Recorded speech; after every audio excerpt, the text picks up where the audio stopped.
rester les deux là. Pourquoi ces oiseaux dans la région? D'abord parce qu'au niveau naturel, c'est une région de falaise, donc du faucon pèlerin. Et puis ensuite parce que des rois de France sont venus en pèlerinage ici, dont Saint-Louis en particulier, qui est venu en pèlerinage auprès de Notre-Dame de Rocamadour. Donc il est venu avec ses faucons, avec ses fauconniers, ils ont la pu chasse, chasser, bien bien sûr. sûr. Et puis c'est resté un petit peu ancré dans les traditions. Et puis après, il y a une légende, mais toujours basée sur des fonds historiques. C'est le livre des miracles du pèlerinage de Rocamadour.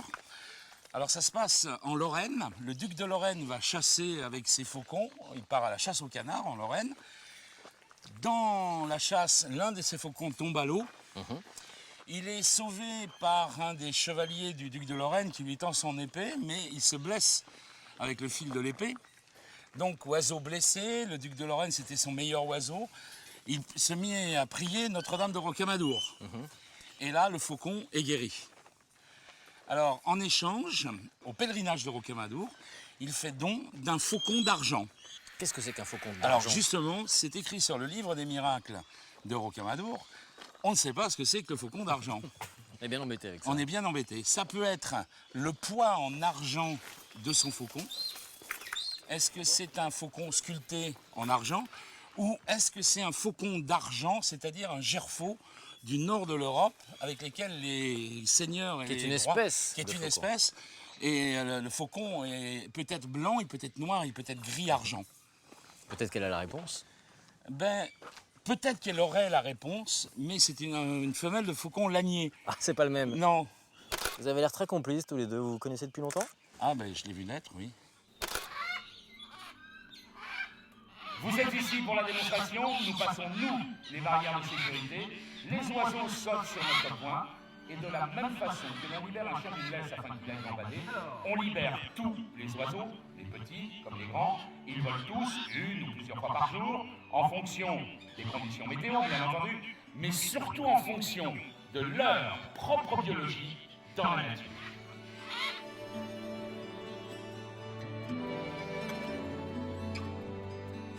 Attention, baissez-vous s'il vous plaît, levez les yeux et baissez la tête. Ça va passer très bas. Regardez derrière vous.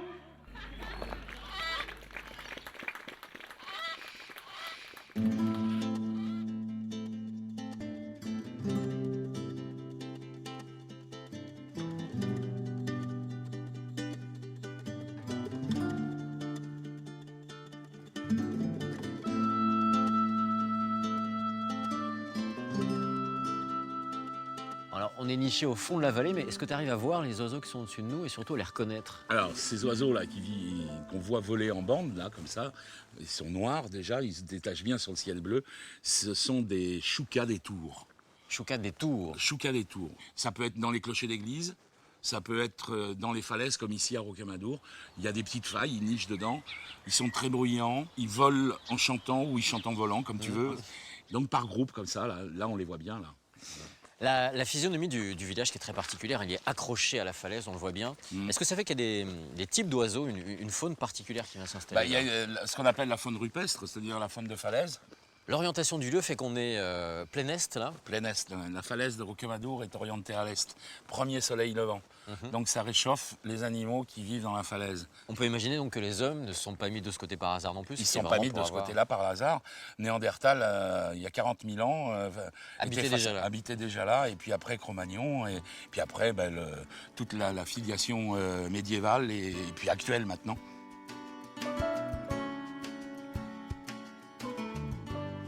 La région ici avait un très joli nom que je trouve plein de poésie. On appelait ça le Val Ténébreux. Val Ténébreux parce qu'il était dans l'obscurité. L'obscurité par rapport au Causse qui est très lumineux. Et ici, il y avait beaucoup d'humidité. Donc une végétation exubérante par rapport au Causse, où il y a très peu de végétation. La végétation est rase. Les chênes sont de petite taille. Et quand on a des chênes de grosse taille sur le Causse, c'est parce qu'il y a une faille et qu'ils ont trouvé l'eau en dessous, dans l'humidité tout au moins. Et à ce moment-là, c'est un indice pour les spéléos. Un spéléo, quand il va voir un gros arbre, il va se dire... C'est qu'en dessous, il y a une faille. Il y a pas bien loin, quoi. S'il y a une faille pas bien loin, on peut peut-être essayer d'y pénétrer pour rejoindre un autre réseau souterrain qui n'a pas été découvert. La présence de ces rivières souterraines dans un sol karstique crée parfois l'effondrement de la roche, creusant alors un gouffre. Des c'est-à-dire... Jean-Louis m'entraîne vers l'un d'entre eux, le fameux gouffre de Padirac. Un trou vertigineux de 73 mètres, une curiosité de la nature. Comme tous les lieux qui sont très impressionnants, j'imagine que l'être humain a projeté ses fantasmes ici, a projeté des légendes. Là, il a projeté des fantasmes qui sont liés bien évidemment au diable. C'est le trou qui mène vers l'enfer. Donc ici, le diable amassait des âmes pour les emmener ensuite dans l'enfer. Et donc, il y a eu une légende. Le diable a fait un pacte avec Saint-Martin.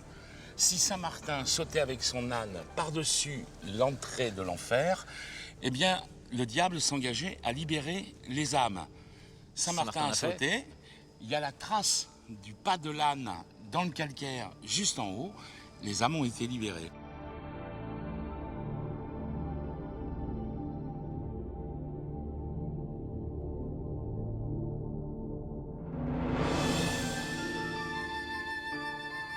Sur le rocher, il y a une autre légende qui subsiste, celle de l'épée Durandal, dont Emeline, une guide, va me raconter l'histoire. J'adore ça, ça me rappelle quand j'étais petit. You wanna fight? Hey, stop. That's enough. Ils sont fous les gens ici, c'est quoi ce truc-là? Ah oui. Mais bon, si tu veux vraiment une vraie épée, il y en a une au sanctuaire. Hein. L'épée de Roland de Roncevaux, le neveu de Charlemagne. Cette épée, elle vient d'où? Autant sur le plan historique que sur le plan géographique. Alors, sur le plan historique, c'est une légende. Et donc, Roland de Roncevaux serait venu ici en 778 en pèlerinage à Rocamadour. Et il aurait promis son épée à Rocamadour. Quoi qu'il en soit, il a besoin de son épée, ce brave chevalier, pour aller combattre dans les Pyrénées, où là, il va être attaqué par des brigands basques. Donc, pour un chevalier, donner son épée à l'ennemi, c'est un déshonneur, c'est une honte. Ça se fait pas. Et non. Donc, il va tenter de la briser. Et il tente de la briser.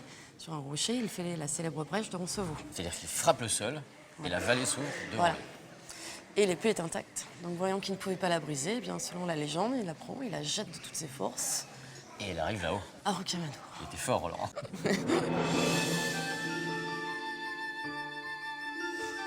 Dans cette histoire, quelle est la part entre le mythe et la réalité? À quoi ça servait, cette histoire? Il faut se remettre dans le contexte médiéval. Ils sont très friands de ce genre d'histoire. C'est très populaire. On chante la chanson de Roland en pèlerinage. C'est des choses qui stimulent leur imagination. Nous, on a tant de choses aujourd'hui pour le faire, mais... Et ça peut être aussi une réaction à la guerre de Cent Ans, puisque du côté anglais, eh bien, il y a Excalibur et les chevaliers de la table ronde. Donc il fallait aussi avoir une épée côté français. Voilà. Ouais. Des histoires de chevaliers et des épées côté français. Ça fait un partout, donc. Voilà.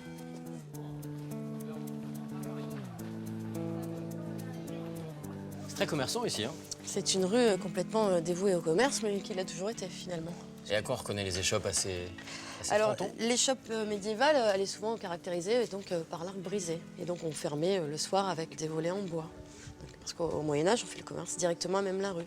Donc, il faut s'imaginer que les rez-de-chaussée étaient partout, comme ça, dans la cité. Ça a été beaucoup remanié depuis. Et puis, on vendait toutes sortes de choses pour répondre aux besoins des pèlerins. Donc, c'est qu'il y avait des bouchers, il y avait des rôtisseries, mais il y avait aussi d'autres objets, tels que des bougies pour mettre au sanctuaire, la sportelle, l'insigne de Rocamadour.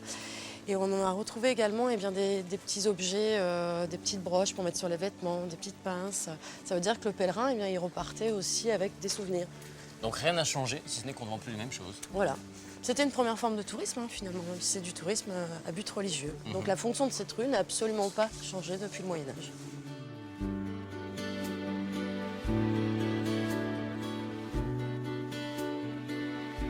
La cité sacrée de Rocamadour demeure ainsi, mêlant profane et religieux, bruit et silence, et semble veiller toujours sur le secret de ses vestiges et de ses vertiges à flanc de falaise.